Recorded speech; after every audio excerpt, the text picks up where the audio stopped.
পথটা শেষ হচ্ছে না কেন? আজকে পথ লম্বা হয়ে গেল। বাঁশঝাড়টা কেমন ক্যাচ ক্যাচ শব্দ করছে। বাতাসের শব্দ, শুধুই বাতাসের শব্দ। ভয় পাস না বুড়ি, ভয় পাস না। তুই সাথে করে ইলিশ নিয়ে যাচ্ছিস, মনটা শক্ত রাখ।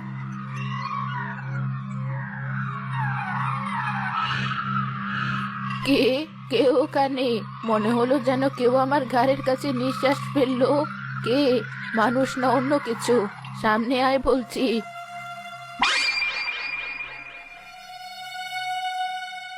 কি সুন্দর গন্ধ!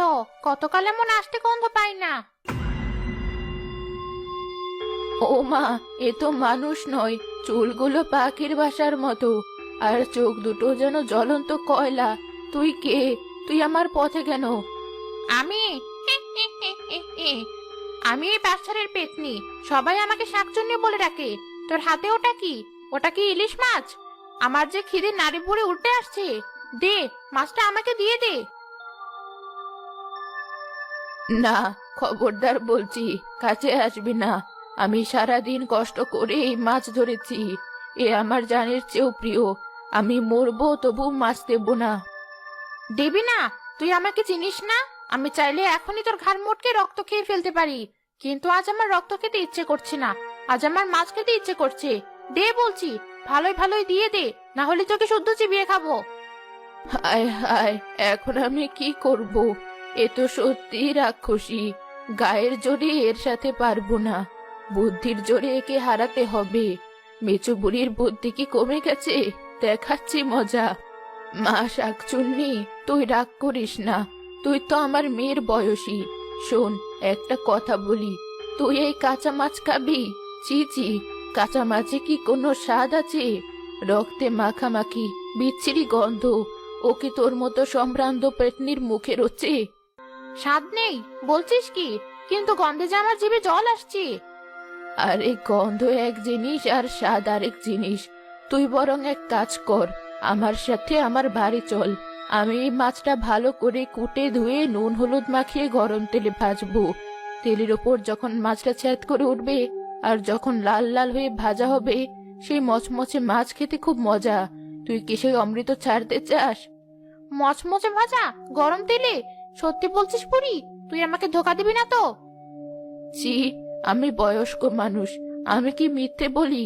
তুই আমার অতিথি হবি। চল আমার সাথে। তুই দরজার বাইরে থাকবি, আমি রেঁধে তোকে খাইয়ে দেব, কেমন? বেশ বেশ, তোর কথায় বিশ্বাস করলাম, কিন্তু মনে রাখিস, যদি কোনো চালাকি করিস তবে তোর হাড়গোড় চিবিয়ে খাবো। চল তাড়াতাড়ি চল। চল মা, চল। আয় শয়তান, তোকে এমন ভাজা খাওয়াবো যে জন্মেও আর মাছের নাম মুখে আনবি না।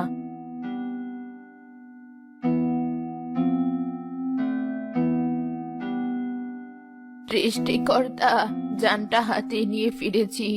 বুকের ধড়ফড়ানি এখনো কমছে না, কিন্তু সময় নষ্ট করা যাবে না। আপদটা বাইরে দাঁড়িয়ে আছে। এই বুড়ি, দরজা বন্ধ করলি কেন? আর কতক্ষণ? আমার খিদে পেট জ্বলছে।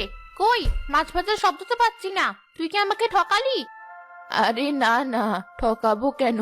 উনুনটা ধরাতে হবে তো। কাঠকুটো সব ভিজে আছে, আগুন জ্বলতে একটু দেরি হচ্ছে। তুই একটু ধৈর্য ধর মা। ভালো জিনিস খেতে হলে একটু সবুর করতে হয়। তাড়াতাড়ি কর, আমার জিভ দিয়ে লালা গড়িয়ে মাটি ভিজে যাচ্ছে। এই তো আগুন জ্বলেছে, কড়াই গরম হচ্ছে। এবার তেল ঢাললাম। শোন শাকচুন্নি, তুই কান পেতে শোন, তেলের শব্দ পাচ্ছিস?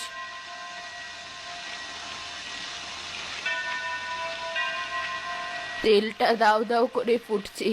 এবার মাছ ছাড়বো। মাছটা যা তেল তেলে, কড়াইতে দিতেই গন্ধে ঘর ভরে গেল। তুই গন্ধ পাচ্ছিস তো? পাচ্ছি পাচ্ছি, আমি আর থাকতে পারছি না। দরজা খোল বুড়ি, দরজা খোল, আমাকে মাছ দে। দিচ্ছি মা, দিচ্ছি। কিন্তু একটা বড় সমস্যা হয়ে গেল যে। আবার কি সমস্যা? তুই কি বাহানা করছিস? বাহানা নয় মা, আমি তো বুড়ো মানুষ, হাতে গরম কড়াই, আর দরজার এই খিলটা বড্ড শক্ত, খুলতে গেলে 2 হাত লাগে। এখন আমি যদি এক হাতে কড়াই ধরি আর এক হাতে খিল খুলতে যাই, তবে তো মাছ শুদ্ধ কড়াই মাটিতে পড়ে যাবে। তখন তুইও খাবি না, আমিও খাবো না। সব ধুলোয় মিশে যাবে। হায় হায়, তা তো হতে দেওয়া যাবে না। মাছ পড়লে তো সর্বনাশ। তাহলে উপায়? আমি মাছ খাবো কি করে? উপায় একটা আছে। তুই এক কাজ কর, দরজার নিচে যে ফাঁক আছে দেখেছিস, ওই ফাঁক দিয়ে তুই তোর হাতটা ঢুকিয়ে দে। আমি সাবধানে গরম মাছটা তোর হাতে তুলে দিই। তুই ওখানেই বসে আয়েশ করে খা। আমি দরজা খুললেই তো মাছ ঠান্ডা হয়ে যাবে, তখন আর স্বাদ পাবি না। বাহ বুড়ি, তুই তো খুব বুদ্ধিমতী। ঠিক বলেছিস, গরম মাছেই তো আসল মজা। দাঁড়া, আমি হাত ঢুকাচ্ছি। এই নে আমার হাত।